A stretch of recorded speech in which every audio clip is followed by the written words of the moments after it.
Grabando. Bueno, eh, entonces nos habíamos quedado en la figura de estos dos médicos que son en algún punto los dos personajes a partir de los cuales comienza a darse esta ligadura entre el padecimiento mental severo eh, y la psiquiatría.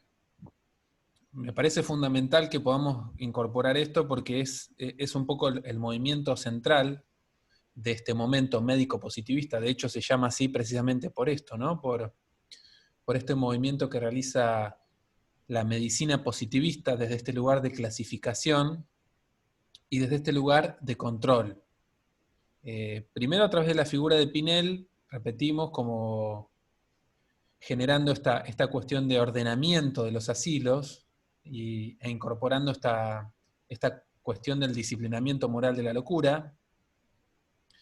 Disciplinamiento moral que, si nos ponemos a pensar, hasta el momento no es tratamiento médico, ¿tá? Es un tratamiento de los cuerpos, es un disciplinamiento de los cuerpos, dándose el lugar donde vivir, imponiéndoles una rutina, una alimentación, distintas modalidades de, si se quiere, de control, que van desde una ducha de agua fría hasta un ayuno para ver qué efectos produce esto en el sujeto. Por eso que hablamos de que la clasificación y el ordenamiento está más puesto en conocer y en ir viendo qué pasa con esos cuerpos, sometiéndolos a distintas cuestiones, que en un tratamiento como hoy lo concebimos dentro del campo de la salud mental. Estas personas que ya están encerradas, bueno, ir experimentando con ellas para ir viendo qué es lo que sucede, para ir clasificando, para ir dándole nombre desde la incipiente psiquiatría. Y Esquirol acá juega un papel fundamental también, porque como médico es aquel que incorpora definitivamente a la psiquiatría como especialidad. Es decir, hasta este momento no existe la psiquiatría. Eso es como lo central para comprender. Si pensamos en los 3000 años antes, previos a este momento médico positivista, podemos entender que es un movimiento relativamente joven y podemos decir moderno porque surge en la modernidad, cuando a veces se nos aparece como más bien como algo que viene existiendo desde la historia misma de la humanidad, ¿no? Y es algo que tiene que ver con el origen de la modernidad. La psiquiatría entonces aparece de la mano de Esquirol, que como dice luego, genera un ordenamiento jurídico particular conocido como la ley de Esquirol, porque es quien le da un ordenamiento a esto que era encerrar a personas en un lugar.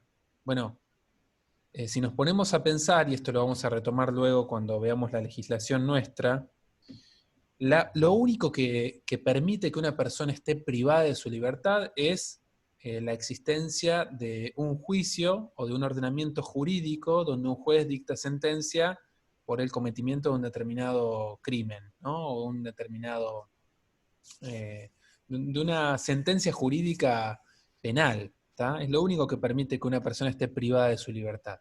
Imagínense que en salud es más inconcebible todavía, pero bueno, aparece a partir de la creación de la ley Esquirol de 1830 un poder especial para regular la atención de la locura a partir del encierro. ¿Cómo es esto? Y se otorga al médico el poder de declarar alienados a las personas que tienen un padecimiento mental severo. Entonces el médico aparece más que como un agente médico o sanitario, como un agente disciplinador. Si pensamos en que hasta ahora, más que clasificaciones que respondan a sometimientos de los cuerpos, frío, calor, ayuno, opio, eh, sustancias para ver qué sucede con eso sobre los cuerpos, no hay mucho desde lo médico para poder decir lo que está pasando en relación a la locura es esto.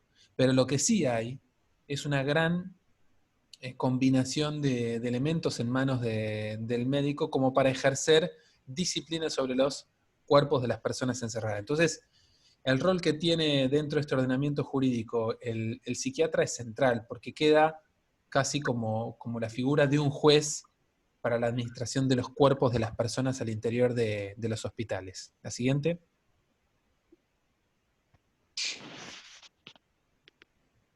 Entonces, la institución que se desarrolla es la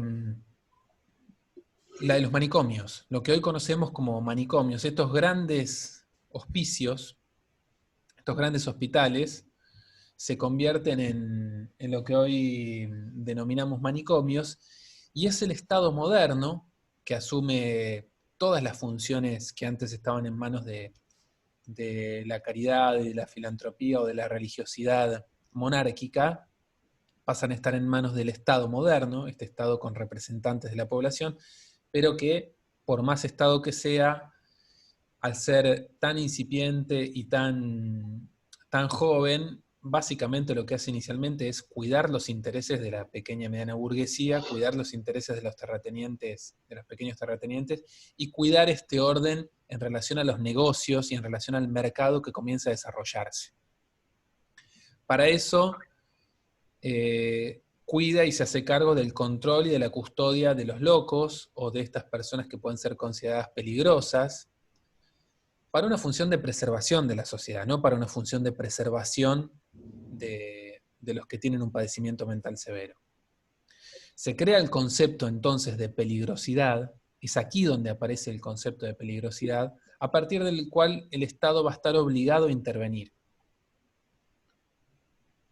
Y lo que dice Galende es que se produce un triunfo de la política sobre la medicina, porque en realidad es un movimiento del orden político, el encierro de la locura, más que del orden de lo médico. Pensemos, y en esto insisto y va a insistir Galende y todos los críticos de la historia de la psiquiatría, no hay acontecimiento, descubrimiento o avance médico que permita decir se produce un gran incremento en el conocimiento de la psiquiatría que permita establecer una disciplina tan fuerte como la que surge en este momento.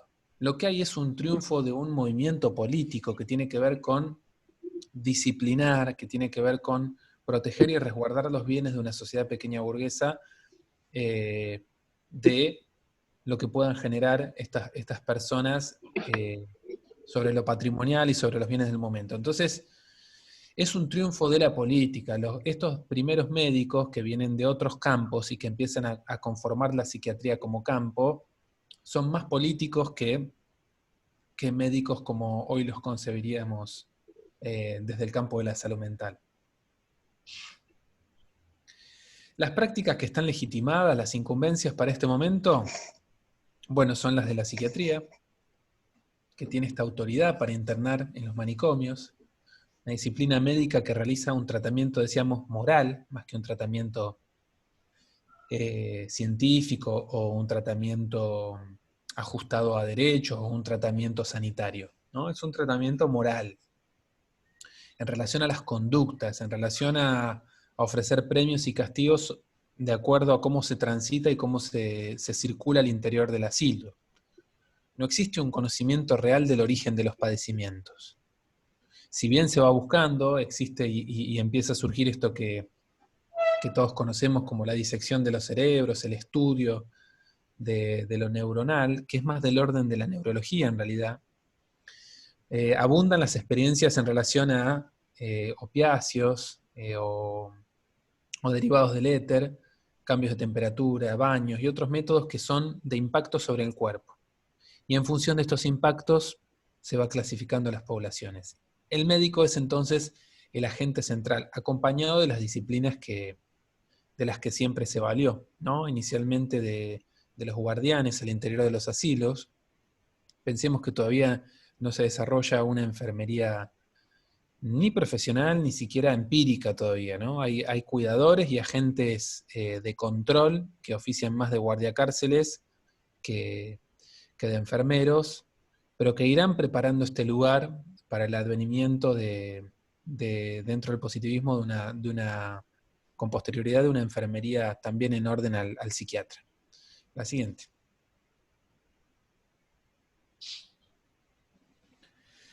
Galende establece que luego de este momento Hay otro al que él denomina la influencia de la psicopatología, es decir, entre el 1789 y el 1913 está el momento médico-positivista, y luego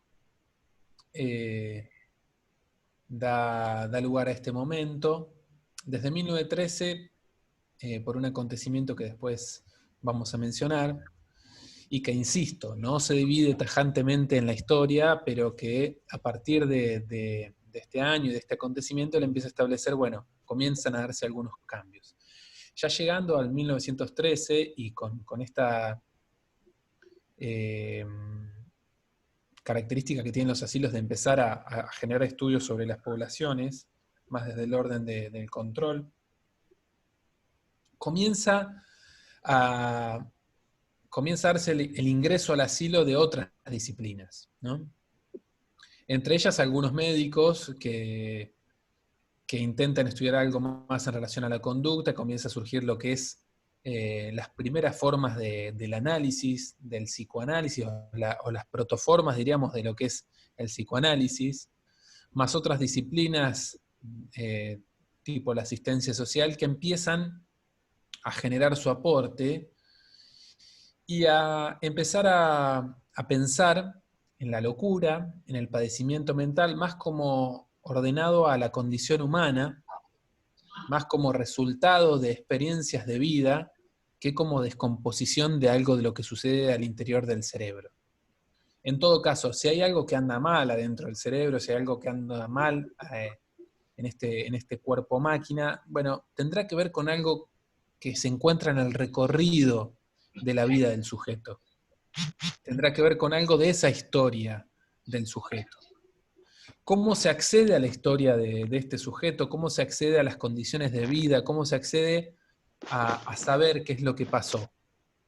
Y se accede a partir del propio relato del sujeto, ¿no? Entonces, en la medida en que se van incorporando disciplinas y miradas que empiezan a preguntar y empiezan a poner en juego la palabra del propio sujeto, comienza a ir dándose un nuevo plafón para el advenimiento de una nueva mirada en relación al padecimiento mental.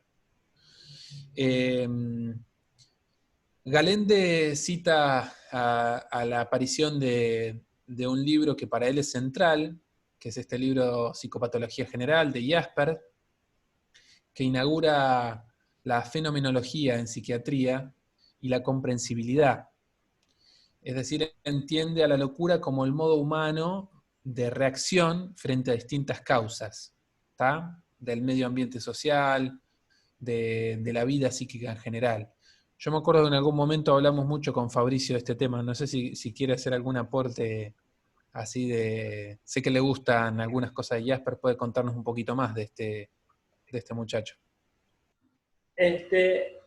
No, es un poco lo que vos decís. En realidad, Jaspers es toda la corriente fenomenológico-existencial que se da en este momento. Que bueno, justo se están anticipando las guerras, es todo lo que pasa un poco acá, y se plantea esto de que, o sea, la historia, la psiquiatría misma empieza de alguna manera con el discurso médico a también encontrar ciertos escollos para las herramientas que tiene la época para dar cuenta.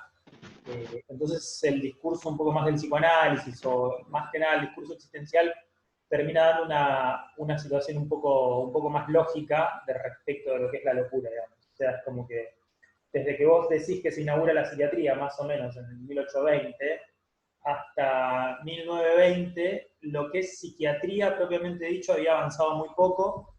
El único gran avance que había habido era Kraepelin, haciendo la diferenciación de lo que es la demencia precoz y qué sé yo, pero justamente después arranca la tradición alemana, y en la tradición alemana, justamente con toda una cuestión también, bueno, de ahí estamos en los primeros nacionalismos del siglo XX, ¿no? Aparece, digamos, junto con una filosofía de base existencial, fenomenológico-existencial, donde se trata un poco de hacer sentido de la forma de ser en el mundo, y se hace hincapié en eso, ¿no? La locura como una forma más de ser en el mundo. Nada, sí, es muy lindo. Está bueno. ¿Yo puedo agregar algo? Sí, agreguen, así no me escuchan tanto a mí. No, si sos encantador, Jorge Moyano, ya te tenemos ahí con la voz esa que nos vas entreteniendo. No, lo que no sé si lo dijeron porque tuve un lapso ahí de estar trabajando con otra cosa, pero lo de, ay, se me fue lo que iba a decir. Eh, la ley que se establece en 1830 es la que da el marco para que en la época del disciplinamiento de las distintas conductas humanas, ¿no?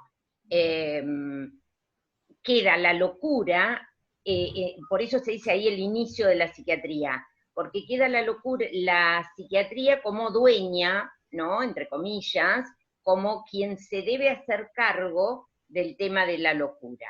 Y cuando se establece la primera ley es donde se enlaza el tema jurídico de quedar por fuera el loco de la estructura de sociedad, establecido y sostenido por la psiquiatría como disciplina que va a poner un ordenamiento, un disciplinamiento, dice Foucault, ¿no?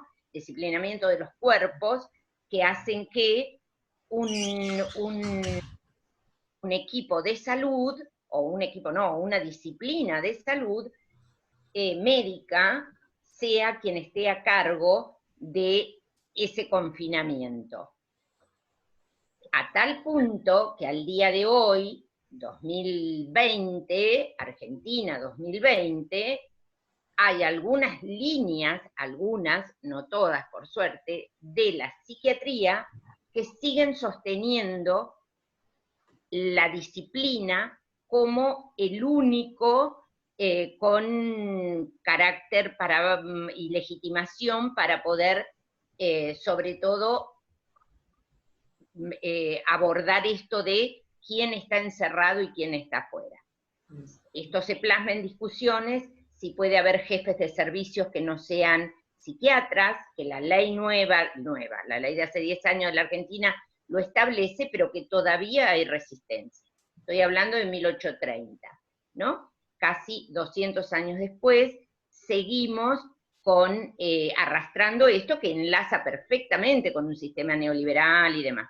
Después, todos los que vinieron, bueno, lo que dijo Fabricio de Jasper, Jorge también, fueron como humanizando y generando otro tipo de abordajes, pero en lo que es el orden institucional, que ustedes lo van a tener en el cuadro, el ordenamiento jurídico, sigue siendo defendido, por lo menos, o reivindicado por la psiquiatría como disciplina que tiene que hacerse cargo sola, ¿no? Con un equipo interdisciplinario, pero a cargo su palabra, como última palabra, lo de la psiquiatría. Esto por ahí es interesante porque se condice con esto que Jorge decía al principio, que tiene que ver con por qué Galende habla de tiempos y no del periodo cronológico, como decía Jorge, el naturalizado, ¿no? Porque hoy estamos hablando que todavía hay elementos en lo institucional, al menos en lo que declaman muchas líneas de profesionales, que viene desde hace 2 siglos, ¿no? Nada, eso. Sí, está buenísimo. Está bueno para retomar también esto, ¿no? Justo nos íbamos a meter en el ordenamiento jurídico de este momento, que es el tercero, de la influencia de la psicopatología, y vemos que continúa, no se logra modificar el orden jurídico generado en el momento positivista anterior, continúa ese movimiento con la misma vigencia, es decir, la ley de Esquirol queda como parte de la normativa y más allá de la ley de Esquirol queda como uso y como modalidad de tratamiento instalado que con la locura y con el padecimiento mental, el encierro sigue siendo la práctica central, ¿no? Aún en este tercer momento que estamos viendo. Pero a partir de esta humanización, humanización entre comillas de la que hablan Fabricio y Marcela, que viene dado con esta posición de cómo ser en el mundo, del existencialismo y bueno, y de la mano del psicoanálisis también, comienza a darse importancia a la expresión de los sujetos y comienza a llevarse un registro de lo que es la historia clínica individual de cada paciente en la internación. Aunque sean términos de registro y aunque sean términos más fríos de escritura, por lo menos ya no son cuerpos sometidos a un tratamiento moral, sino que además esos cuerpos tienen una carpeta aparte donde puede ir registrándose algún acontecimiento de la vida en función de lo que ellos mismos dicen. Es decir, está dándose un movimiento muy importante, aunque todavía no genere tanto efecto, es un movimiento muy importante. Sí, El positivismo genera un ordenamiento desde la observación.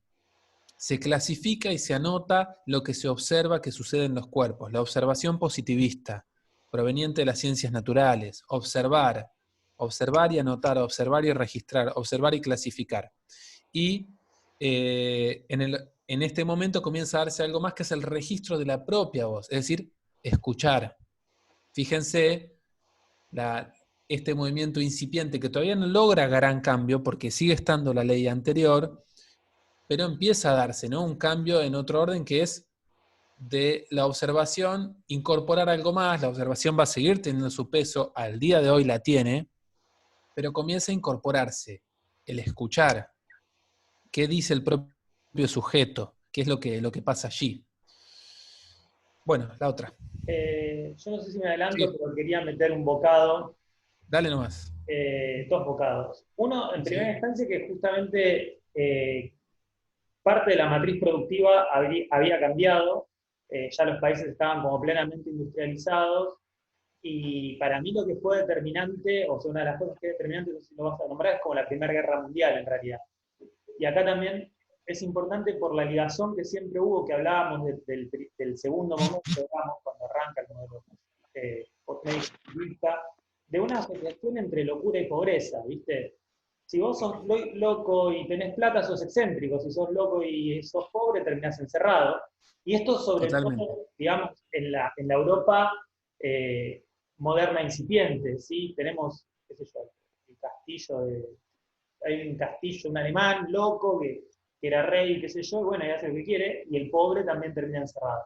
Acá mucha parte de la masa popular estaba metida dentro de la producción y la gente producía y trabajaba, iban a la guerra y volvían locos. Entonces justamente no es que, bueno, siempre fueron locos y pobres y marginados. Eran parte de un sector productivo y ahora están locos. Entonces tenemos que preocuparnos, o sea, nuestra preocupación no era tan altruista, de hecho inclusive Freud, por ejemplo, estuvo trabajando en la posguerra y ahí desarrolla muchos conceptos de lo traumático, porque eran gente normal, que trabajaba, que vivía y que fueron a servir a su país y vuelven inservibles, inútiles. Entonces ahí hay una preocupación por decir, bueno, este no era cualquiera, porque era gente, algunos comerciantes, pequeños burgueses. Entonces decís, no, bueno, y ahí se entiende esto de que tratar de poner en perspectiva en la historia del sujeto la locura, como diciendo, bueno, después de todas las atrocidades de la guerra, esta persona, para volver a reinsertarlos de alguna manera en esa matriz productiva.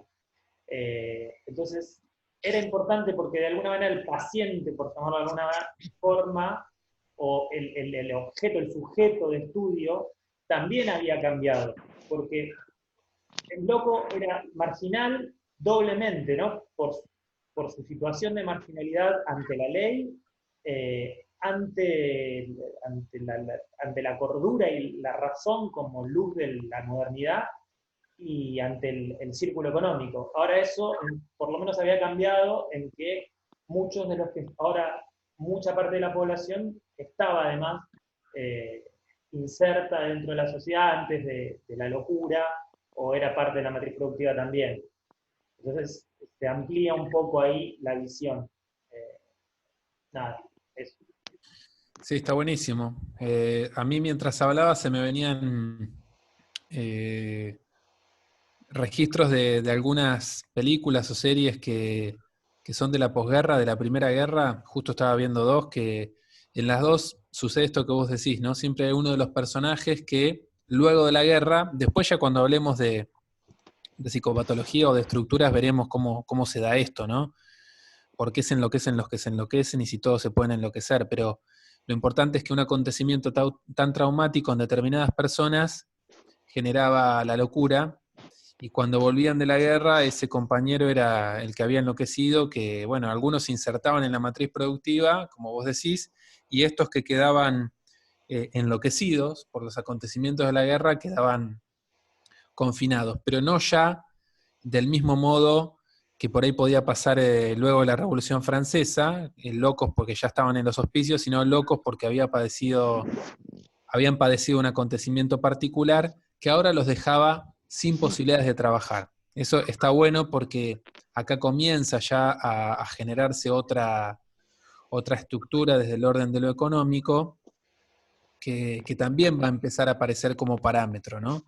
Ya no es únicamente el peligro, que siempre va a ser como la bandera que va a determinar el encierro, la peligrosidad, sino también es esta imposibilidad de incorporarse al sistema productivo que empieza a darse con la aparición de la Revolución Industrial y después de los grandes acontecimientos como son las guerras, ¿no?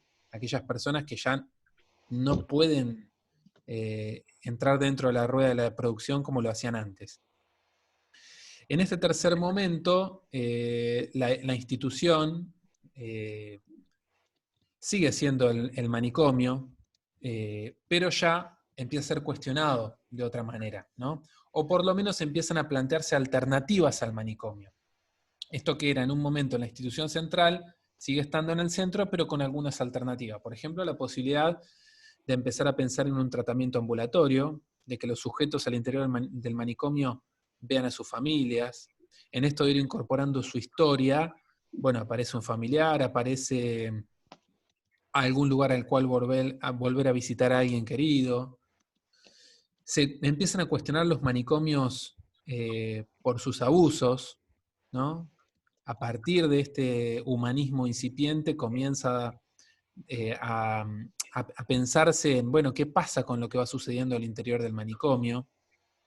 Y aparecen experiencias ya un poquito más alejadas de Francia, en Inglaterra, por ejemplo, que dan comienzo a otra propuesta, ¿no? Como son las comunidades terapéuticas, es decir, que siga existiendo un encierro, pero más ligado a la naturaleza, no en edificios tan grandes y con tanta aglomeración de gente, sino en comunidades más pequeñas, más vinculados a los espacios verdes, a tratamientos grupales.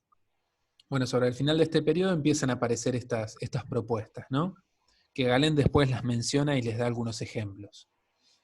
Las prácticas que van a estar legitimadas para el desarrollo de este momento son las mismas, más la sumatoria de otras, ¿no? Sigue estando, como dice Marcela, el psiquiatra ahí en el centro, pero empieza a aparecer la psicoterapia, el psicoanálisis como forma de tratamiento de la enfermedad mental, y se da ingreso a otras disciplinas al asilo, como decíamos, como es el trabajo social, ¿no? Inicialmente si estas personas van a hacer un tratamiento ambulatorio, van a volver a una casa, bueno, ¿en qué condiciones está esa familia, esa casa? Siempre es de un lugar de control, pero por lo menos ya son miradas que empiezan a sumarse y que van a generar un cuestionamiento a la mirada clásica de la psiquiatría. Bueno, la siguiente. Ya no sé cómo nos quedan 7 minutos. Bueno, vamos, capaz que termino y podemos hacer un cierre, a ver si llegamos. Primero, antes de terminar este momento, puedo aclararles algo para ver cómo seguimos. Les vamos a dejar la bibliografía de este material, que es un texto de Emiliano Galende, como dijimos, una guía de lectura con algunas preguntas orientadoras, que no es para responder y para entregar, pero sí para realizar una lectura en profundidad, más alguna otra cosita que estamos pensando para acompañar esta lectura. La idea es que puedan encontrarse con el texto, subrayarlo, leerlo, y no quedarse únicamente con este material, ¿tá? Que estamos viendo del PowerPoint, que es una síntesis y una explicación un poquito ampliada con lo que vamos sumando año a año. Así que la próxima clase estaríamos encontrando con esta lectura hecha del material y alguna propuesta de lectura que les iremos haciendo. Les digo esto con temor a que se corte en este último momento. Sí. De todos modos, en avisos después les podemos ir dando alguna propuesta para la semana en relación a estos temas. El cuarto momento, o momento de la salud mental, es el que Galende ubica luego de 1950, es decir, luego de la Segunda Guerra Mundial concretamente, y de este rearmado del mundo que se da luego de la Segunda Guerra Mundial, que tiene que ver con una definición de sufrimiento mental que ya viene ampliada a partir de lo que es la Organización Mundial de la Salud. Ustedes saben que la Organización Mundial de la Salud surge luego de la Segunda Guerra Mundial como parte de este nuevo orden que queda a partir de distintos acuerdos internacionales que, mirando lo que sucede con la Guerra Mundial, deciden conformar una unidad de países para que no vuelvan a suceder los excesos de la Segunda Guerra, y de ahí surge lo que es la Organización Mundial de la Salud, que junto con un comité de expertos comienzan a estudiar los servicios de psiquiatría en los países miembros de las Naciones Unidas. A partir de ahí, a partir de las influencias de la psicopatología que veníamos hablando, comienza a darse una redefinición del sufrimiento mental y de las formas de tratamiento. Es decir, a la luz de haber cuestionado el Holocausto, de haber cuestionado lo que fue la Segunda Guerra Mundial, comienzan a cuestionarse también las prácticas que se daban al interior de los hospitales psiquiátricos, y se ubica al sujeto en un lugar central, ¿tá? Todo esto acompañado por un acontecimiento también que le da un nuevo auge a la idea de la psiquiatría en este momento, que es la aparición de los psicofármacos. Recién aquí aparece con centralidad y con un nuevo poder el psicofármaco como modalidad de tratamiento. Fíjense que hasta este momento no se había dado la aparición de un tratamiento propio de la psiquiatría más allá del control de los cuerpos. Bueno, aparece por primera vez una pastilla que puede generar modificaciones en las conductas de las personas, para bien y para mal. Ya estudiaremos esto más en profundidad, con sus beneficios y con sus perjuicios, pero que a la hora de cuestionar al manicomio, propicia la posibilidad de que el sujeto circule por otros espacios. Después, insisto, estudiaremos cuánto propicia y cuánto sigue controlando el psicofármaco, pero al menos a esta idea inicial de salir del hospicio, la aparición del psicofármaco le sirve como herramienta fundamental.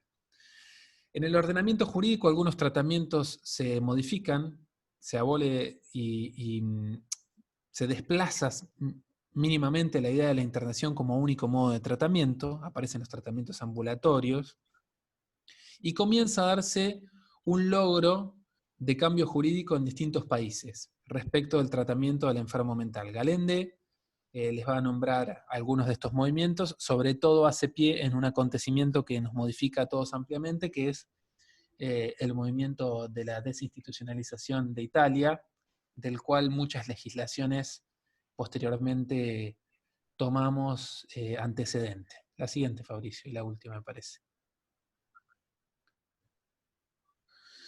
En el orden de las instituciones se realiza un profundo cuestionamiento al manicomio, como veníamos diciendo, y a partir de tres grandes movimientos, como son la política del sector francés, la desinstitucionalización de Basaglia y la psiquiatría comunitaria anglosajona, comienzan a darse propuestas sanitarias, técnico-pragmáticas y críticas que van a modificar, como decíamos, legislaciones que llegan a los distintos países para producir un desplazamiento de lo que es la psiquiatría clásica a la salud mental. ¿Qué pasa? Para que pensemos esto, no se produce un desplazamiento absoluto, sino que convive el momento de la salud mental con diferentes atravesamientos que aún persisten de la propuesta de la psiquiatría clásica anterior en el interior del campo de la salud mental. Esto es la razón por la cual Galende habla de momentos, ¿no? Hay un montón de prácticas que, si bien nosotros nos consideramos y nuestras legislaciones se apoyan en un momento contenido dentro del campo de la salud mental, siguen habiendo prácticas y siguen habiendo tratamientos que aún hoy por hoy se apoyan y se siguen sosteniendo de esta psiquiatría clásica que hace pie en el control de los cuerpos, ¿no? Más allá de que exista el psicofármaco, más allá de que existan otras disciplinas y más allá de que hayamos modificado legislaciones que corren a la internación del centro y ponen a la comunidad en el centro, ponen a la vida social en el centro, siguen existiendo este tipo de prácticas. Así que el momento de la salud mental está atravesado por estas cosas. Pero con eso, en ese tema nos vamos a ir metiendo con otra bibliografía y con otros análisis. En este último minuto, proponerles esto, que lean el texto, que puedan ir encontrándose sobre todo con este origen de la propuesta del encierro como modalidad de tratamiento, que puedan entender, que puedan ir vinculándose con esta historia. Y ya para caracterizar el campo de la salud mental, tenemos unas cuantas clases en lo sucesivo. En 20 segundos los saludo y les propongo a Fabricio y a Marcela que también se despidan si quieren y seguimos por los avisos con la materia. Sí, bueno, hicieron algunas preguntas respecto del rol de la familia. Vamos a ir abordando todo eso en las siguientes clases. Lean y vamos a retomar de acá, me parece, la clase que viene así. Y la clase que viene retomaremos con la lectura de este material y con las preguntas que vayan surgiendo de este material hacemos la